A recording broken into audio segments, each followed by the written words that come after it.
Berria dugu HTaren inguruan, Gipuzkoako batzar nagusiek ebazpen bat onartu dute HTaren lotunea Euskal Autonomia Erkidegoaren eta Nafarroaren artean Ezkio itsasotik egitea defendatzeko Gasteiztik igaroko litzatekeen beste aukeraren aurrean, EAJaren, PSren eta PPren aldeko botoekin onartu da.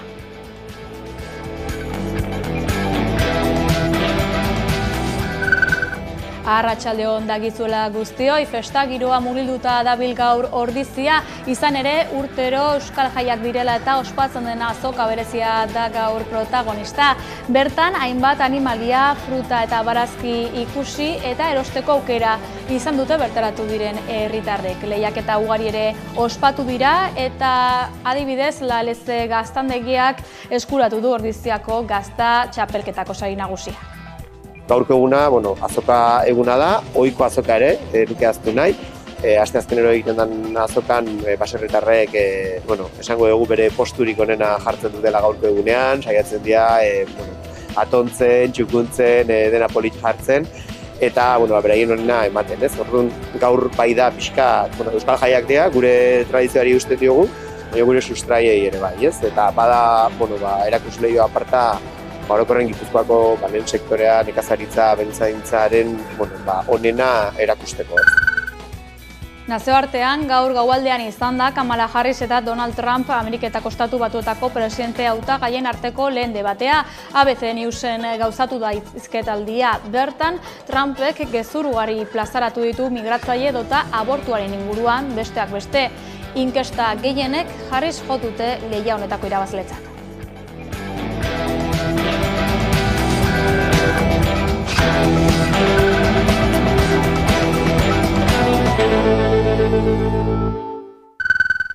Nafarroako gobernua trafikoa kudeatzeko ahalmena berreskuratzeko azkenengo txanpan da. Atzo bozkatu zuen Espainiako Kongresuak eskumen horren onarpena. Ia alderdi guztiek eman zuten baiezkoa Popularrek eta Voxek izan ezik. Espainiako Kongresuak baimendu du foru hobekuntzan egin behar zen aldaketa egitea eta modu argian jasotzea trafiko eskumena Nafarroako gobernuari kudeatzea dagokiola. Eskumen historiko hori 1962an kendu zion gobernu frankistak foru komunitateari eta gaur ia behin betiko urratsa eman du gorenaren eragozpenak eta eskuina blokeatzeko ahalegina konpontzeko. PPek eta Voxek baino ez dute aurka bozkatu. Guardia Zibila Nafarroako errepidetatik ateratzeko argudio politikoa erabilita. Trafiko eskumena berreskuratzeko pauso erabakigarria emango dugu gaur Kongresuan. Eta horri esker, Euskal Herria Bilduk Espainiako gobernuarekin lortutako akordioan eri bihurtuko da laster. Nafarroako erakundeek frankismoak ebatzitako eskumena berreskuratzea berri pozgarria da gure autogobernuan aurre egiteko. EAJko Aitor Estebanek pozez hartu du erabakia ere. Diciendo que no satisface que por fin Navarra pueda asumir esta competencia, que me satisface a mí personalmente recordando ese día en el Nafarro años de 2018. Eskualdaketak Sánchezen gobernua sostengatzen duten alderdien babesa izan du, eta oraingoan UPNek bat egin du horiekin. Erregionalistek PPren kritikak jasan behar izan dituzte azken egunotan, eta babesa eman diete gogoraraziz Guardia Zibila ez dela joan eta ez dutela iritziz aldatu azken urteetan defendatu dutena. Edo nola ere, azken aurreko urratsa da. Lorafnaren erreformak autogobernua arautzen duen foruaren hobekuntzaren legeak senatura joan beharko du orain, eta han PPek bere gehien osoa baliatuko du prozesua moteltzeko. Popularrek konstituzionaltasun zalantzagarriko araudiaren erreforma bati esker, tramitazioa 2 hilabetez atzeratu dezakete.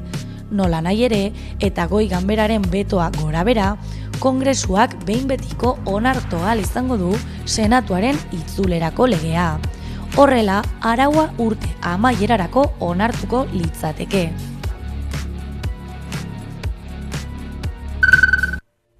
abiadura handiko trenak Nafarroa eta Gipuzkoa nondik lotuko dituen auzia bete-betean sartu da Gipuzkoako batzar nagusietan Elkarrekin Gipuzkoak aurkeztutako abiadura handiko trenaz besteko tren sare baten aldeko ebazpen proposamen batekin. Ez da aurrera atera lurralde biak lotzeko sakana aranaren apustua egiten zuen idatzia eta horren ordez EAJak, PSek eta PPek adostu dute ezkioko lotunearen aldeko erdibideko ebazpena onartzen.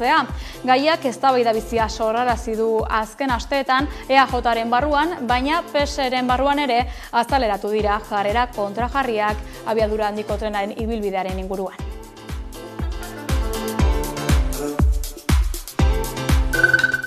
Eusko Jaurlaritzak bere gain hartu zuen 2018an atxilotutako emakume bati jipoia eman izana egotzitako ertzainaren defentsa. Halaxe baieztatu du aste honetan Bingen Zupiria Euskal Autonomia Erkidegoko segurtasun sailburuak. Josu Erkoreka sailburu ohiak esandakoa kontra esan du hala Zupiriak.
EAJko eta EH Bilduko ordezkaritzak Bartzelonan izan dira gaur urtero legez da Kataluniako egun nazionalaren harira Rafael Casanovaren eskulturaren aurrean egin ohi duten lore eskaintzan. Herrialde katalanei babesa agertzeko izan diran. EAJaren izenean Aitor Esteban Espainiako Kongresuko eleduna eta EH Bilduren izenean Idurre Bideguren EH Bilduko senataria besteak beste.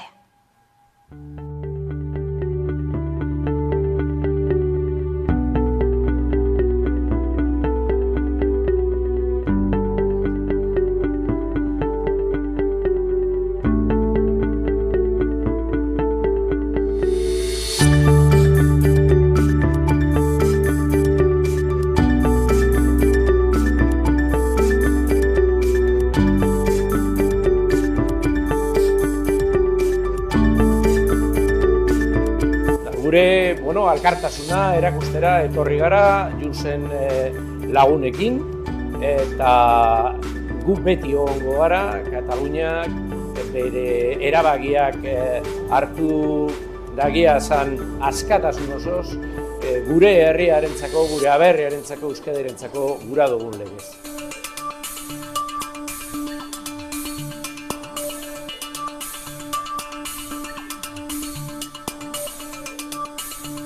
Gure babes eta elkartasun zintzoena adierazi nahi diegu gure lagun eta lankide katalanei.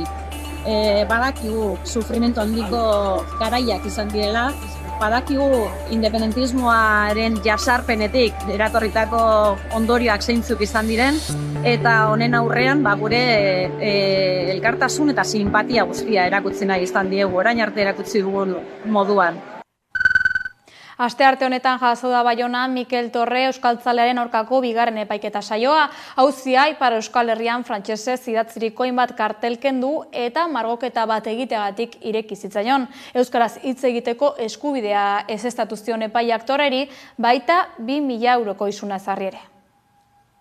Gorka Torreren aurkako bigarren epaiketa izan da astearte honetan Baionako auzitegian. Subprefeturaren normetan geldi euskara zapaltzea zioen margoketa bat egiteagatik eta herribiltza kolektiboarekin errepidetan euskarak jasaten duen bazterketa salatzeko buruturiko ekintza batengatik epaitu dute. Zehazki, Nafarroa bereko hainbat herritan frantsesez idatziak zeuden bide seinaleak kendu eta Portugaleten Bizkaia zubian utzi zituen herribiltzak 2023ko otsailaren 2an Bigarren mailako hizkuntza bezala eta gure hizkuntza hiltzen duten seinaleak hain zuzen ere.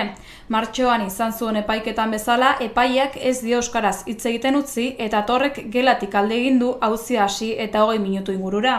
Bai, argi da eta gaur egun hemen euskaldunok pairatzen dugun legalitatea euskararen kontrakoa dela eta legalitate horretan euskal hiztunen kopurua beti txipiagoa izango dela eta beraz ez dugu onartu behar legalitate hori, intsumisio jarrera bat ukan behar dugu legalitate horren aintzinean eta euskaldunok Euskal Herrian euskaraz bizitzeko eskubide osoa dugula aldarrikatu behar dugu.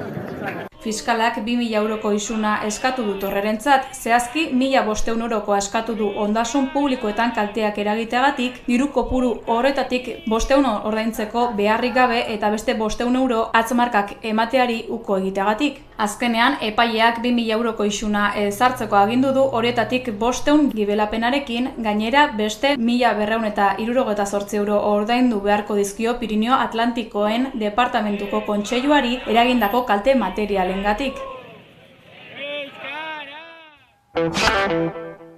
Egun berezia da gaur Ordizian, martxan da gaur goizetik Ordiziako Euskal Jaietako azoka berezia. Bertan da, aurtengo ekitaldien berri emateko Udane Arbiola Astigarraga.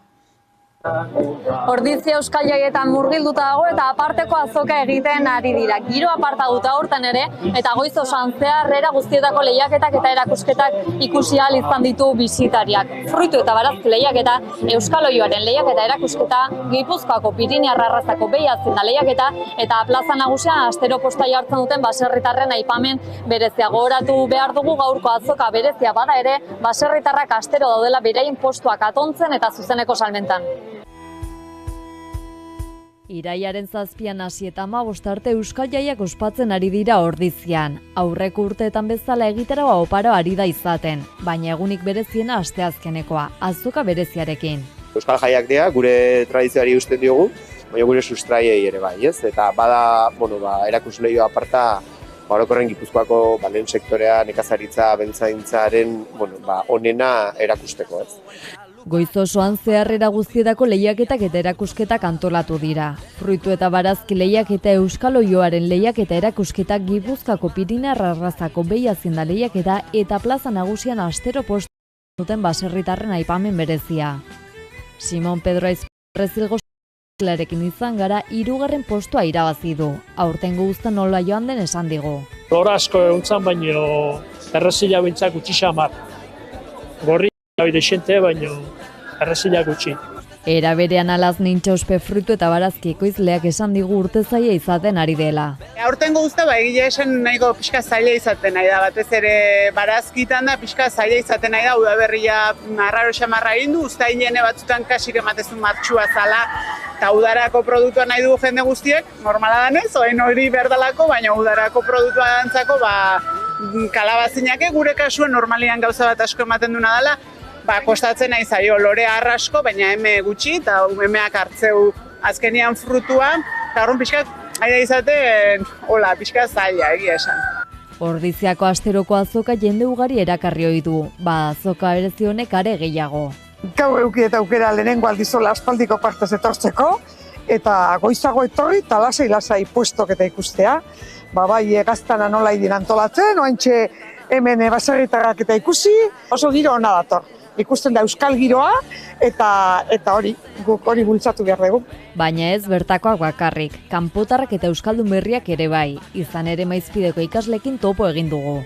Maizpideren filosofian edo euskara erakusteaz aparte, euskarari dagokion kultura eta murgilduta dauden kultura hori erakustea ere, orduan, gaur aprobetxatuta Ordizian dugun azoka hau, aprobetxatu bertara etorri eta ikusi dezatela, euskaraz hitz egiteaz gain, zer daukan euskal kulturak.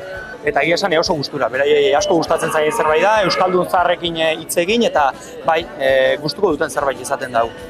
Giro aparta izan da gaurkoan, baina gogoratu asteazkenero baserritarrak garaiko produktuekin izaten direla Ordiziako azokan, zuzeneko salmentan.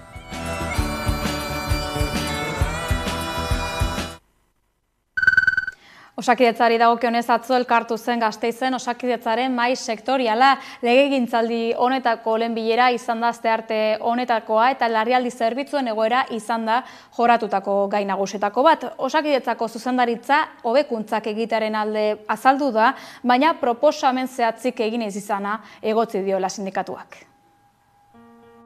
Asteartean bildu da Osakidetzako mahai sektoriala. Lehenengo aldiz egin dute bilera Lakuako osasun sailaren ordezkapenetik eta besteak beste larrialdi zerbitzuaren egoera izpide. Bertan, sindikatuek eta alderdi politikoek behin eta berriz salatu dituzte osasun larrialdietako garraio zerbitzuetan izandako akatsak, langile eta koordinazio faltagatik. Elak eta Komisiones Obrerasek adierazitakoaren arabera Osakidetzako zuzendaritza nagusiak larrialdi zerbitzuan hobekuntzak egiteko asmoa adierazi du, baina Elak deitoratu du ez dela proposamen zehatzik egin. Elak adierazi du ezinbestekoa dela kategoria guztietan lan baldintzak hobetzea eta plantilla handitzea. Bai zentro koordinatzailean eta osasun aholkuan zein anbulantzia taldeetan. Hauen publifikazioa aldarrikatuz. Komisiones Obrerasek eta UGTek bat egin dute publifikazioa larrialdi zerbitzua hobetzeko urratsa dela babestuz. Osakidetzaren mahai sektorialaren bileran, larunbat eta jaiegun berezietan medikuek ospitalera egindako bisiten ordainsariak eguneratzeko akordioa lortu du Osakidetzak Euskadiko medikuen sindikatuarekin. Gauza korrela, Komisiones Obreras neurri honen kontra agertu da, beste neurri estrukturalekin batera ez baldin badator. Ela akordea neurriak bakarrik Euskadiko medikuen sindikatuaren babesa izan duela adierazi du eta hau ez dela positiboa. Lan zama ezin delako dauden medikuengan jarri, honela zerbitzua gehiago okertuz. Osasun sailarentzat bilera lehendabiziko harremana izan da zuzendaritza berria sindikatuei aurkezteko. Osakidetzak ziurtatu du sindikatuek eskertu egin dutela Arabako, Bizkaiko eta Gipuzkoako osasun sistema publikoa kudeatzen duen erakundeko egungo arduradunen jarrera berria. Osakidetzaren egoerari jarraiki lehen arretako mediku falta salatu dute berri zen. Dagozkien eta beharrezko dituzten 3 profesionalak berreskuratzeko eskaera berretsi diote Eusko Jaurlaritzari.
Gaur goizean aurkeztu da Bilboko Udal Euskaltegien 2024-2025 ikasturteko programa, bertara gerturatu da Xabi Alo. Euskaltegietan izen emateko kanpaina abian jarri du Bilboko Udalak, Euskara non nahi lelopean. Hiriko 17 euskaltegietan matrikulatzera animatu ditu udalak herritarrak eta horretarako aurten berrikuntza moduan 700.000 euroko diru poltsa jarri du herritarren esku euskara ikastezaten. Bilboko Udalak hiriko euskaltegietan matrikulatzera animatu nahi ditu bilbotarrak, Bilbo gero eta euskaldunagoa izateko helburuarekin. Hori dela eta euskara non nahi lelopean abiatu du kanpaina Bilboko udalak. Eta gure helburua zera da, Bilbo gero eta euskaldunagoa izatea. Horretarako, kanpaina honekin nahi duguna da bilbotarrek izena emotea Bilboko euskaltegietan euskara ikasteko. Bai zerotik ikasten direnak, bai euskara gehiago ikasi nahi dutenak, edo hizkuntzan sakondu nahi dutenak ere. Horretarako 17 euskaltegi dituzte eskura bilbotarrek, ordutegi eta maila eskaintza zabalarekin. Euskaltegietatik gonbidapena egin, euskara ikasi nahi duen orori euskaltegietara hurbiltzeko. Inoizko aukerarik zabalena dago eta errestasunik handienak aurten euskara ikasteko. Bilboko udalak urtero euskara ikasteko ematen duen diru laguntzetan ere berrikuntzak izango dira urten, izan ere 700.000 euroko diru poltsa jarri du udalak. Orain arte aita eta amei egon dira zuzenduta, bai begiraliei ere eta baita errenta bajuko pertsonei, baina aurton 2024 urtetik aurrera 700.000 euroko poltsa bat jarri dugu euskara ikasteko diru laguntzak emoteko. Beraz, bilbotar guztiek eskatu dezakete diru laguntza. Diru laguntza jaso ahal izateko hainbat baldintza bete beharko dituzte ikasleek, hala nola Bilbon bertan erroldatua egotea eta bertaratzea 160koa izatea gutxienez. Euskara gaietan ere Oibarko hainbat familiak ez dute oraindik eutsi euren seme alabak euskaraz ikasteko eskubidearen defentsan. Hala, herri eskolan eredua ezartzeko eskaera erregistratu dute 8 gurasok. Hizkuntza eskubideen behatokiak jakinarazi du ohar batean Oibarko 8 familiak eskaera egin diotela hezkuntza departamentuari ereduko lerroa zabaltzeko herriko ikastetxean. Ekainean, Oibarko 10 familiak eskaera bat aurkeztu zuten hezkuntza departamentuan. Herrian euskarazko haur eskola bat zabaldu ahal izateko. Oibarko udalaren babesa zuten familiek eta departamentuak jarritako baldintza administratibo guztiak bete zituzten. Matrikulazio epea asteartzenean, baina Nafarroko gobernuak iragarri zuen ez ziela baimenik eman haur eskola zabaltzeko. Gobernuaren erabakiak haserrea piztu zuen herrian, baina familiek ez dute amore eman. Honen ondorioz, euskarazko aurreskola bat eskatzeaz gain, Gabriel Valentin Casamaior ikastetxe publikoan ereduko lerro bat zabaldu dezatela ere eskatu dute.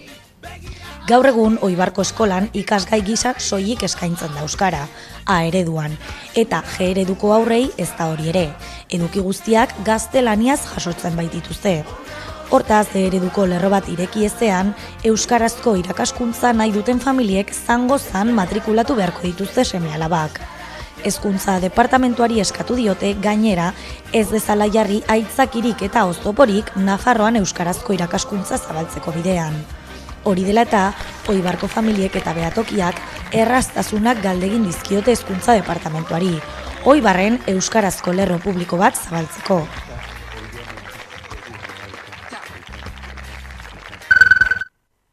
Eibarko Egogainzar etxean lan egiten duten zenbait zaintzaiek ezin izan dute parte hartu lanpostuak egonkortzeko prozesu batean, ezin izan dutelako ziurtatu beren lanposturako behar den funtsezko ezaugarri bat dutenik, euskararen ezagutza.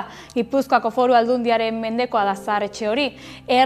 Horren aurkako helegitea aurkeztu dute eta epaiketa egiten ari dira gaur Donostiako epaitegian. Lab sindikatuak elkarretaratze bat egin du kanpoan hizkuntza eskakizunen aurkako epaiketa salatzeko eta herritarren hizkuntza eskubideen alde egiteko.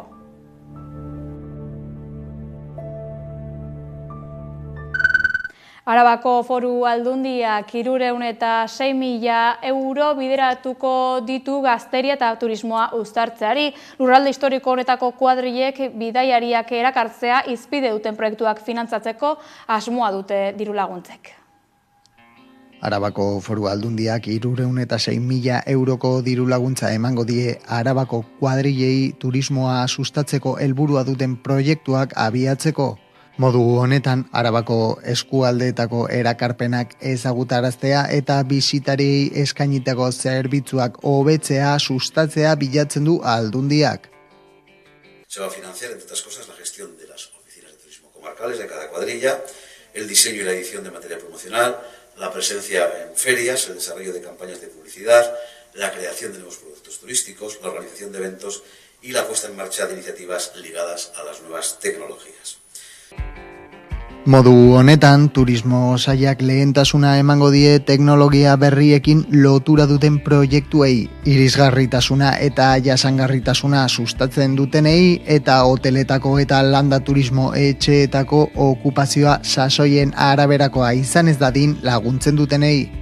Araialdea eta Gorbeialdea izango dira diru laguntza honetatik gehien jasoko duten eskualdeak. Bakoitzak 55.000 euro hain zuzen.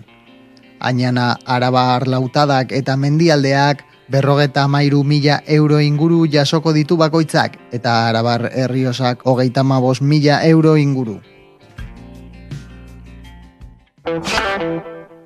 Kulturarloan zinema gomendio ugarirekin dator gaurkoan gure kolaboratzailea Alain Errekondo. Aurrera, Alain. Kaixo. Bueno, denboraldiko bigarrengo saio hontan, azkeneko astetan egon diran bai zinema munduan, bai telesail munduan, bi festival desberdin repasatuko ditugu, bertan sarituak izan diren lanak eta horiekin batea gomendio desberdinak. Lehenengoa eta arrakasta edo fama handina duena, Veneziako film festivala izango zen, denboraldi edo sari denboraldi hontan lehenengo festivala bezala aipatzen dena, eta bere sari banaketa barrean desberdin batzuk edo garrantzitsuenak repasatuko ditugu. Nola ez, film hobenaren saria aipatuko dugu lehenengo kasuan, Urrezko Lehoia bezala banatzen den saria, kasu honetan Pedro Almodóvarren azkeneko filmari banatua izan dena.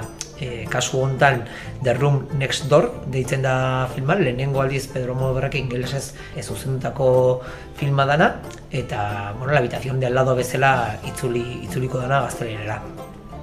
Urte askotan zehar esan da nola Europan Pedro Almodóvar eta bere lanak nominatuta edo egon diran askotan, baino inoiz ez duela irabazi sari handi bat, eta agian kasu honetan justizia pixkat egiten da bere lanari. Kasu honetan atzerriko antzezlekin egiten du lana, eta pelikula honek kontatzen digu historia bi emakume bikote dianak, eta horietako bat gaixotasun terminal bat duena, eta erabakitzen duena bere bizia azkain egitea, eta horren inguruko borroka, sari banaketan momentuan Pedro Almodóvarrek eman zuen hitzaldia arrakasta edo reperkusio handia izan du eta benetan ikustekoa. Aldi hongo geha estreinaldira eta gertzemozko filma dugu. Zilarrezko Lehoia zuzendari hobenena Bradley Cooper amerikarrari eman zaio The Brutalist filmarekin. Badirudi festivaleko film handia hau izan dena, reperkusio handia eduki duena, 4 orduko filma eta odisea handi bat kontatzen duna.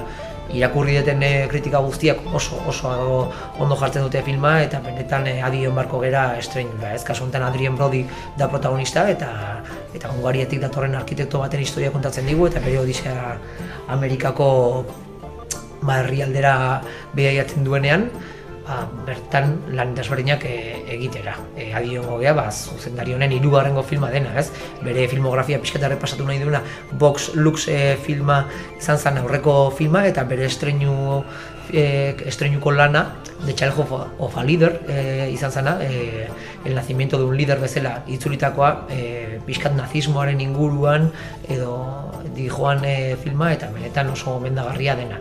Beraz, The Brutalist honi, adi egon barko gera.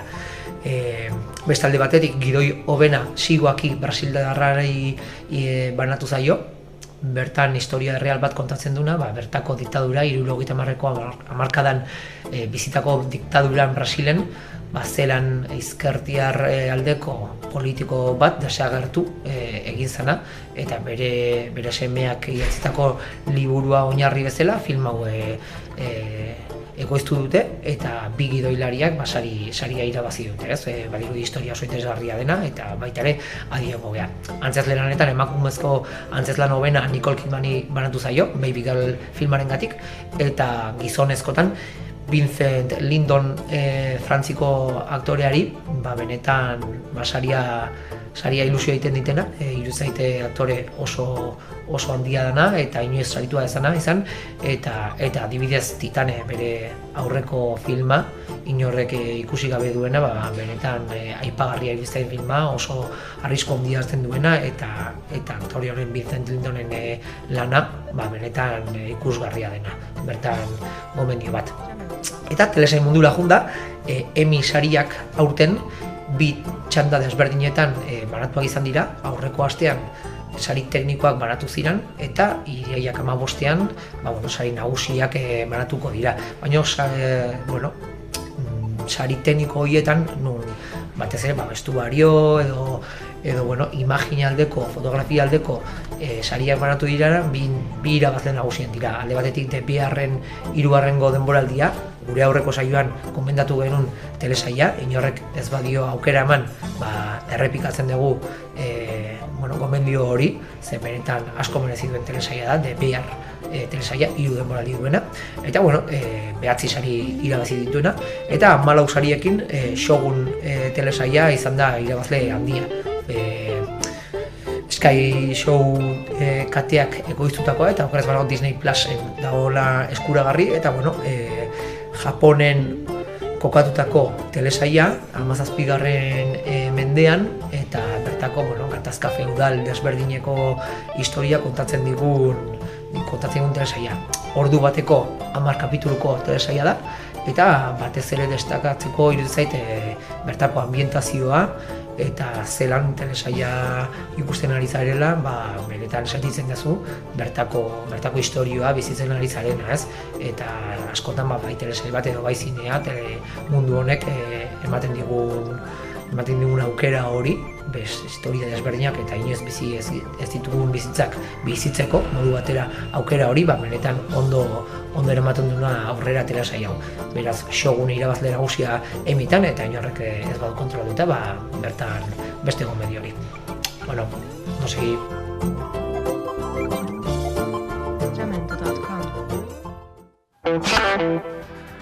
Besterik ez gure aldetik 11aren webgunea eta sare sozialak dituzue eskuragarri informazio gehiago nahi izan ezkero. Ongi izan eta laster arte.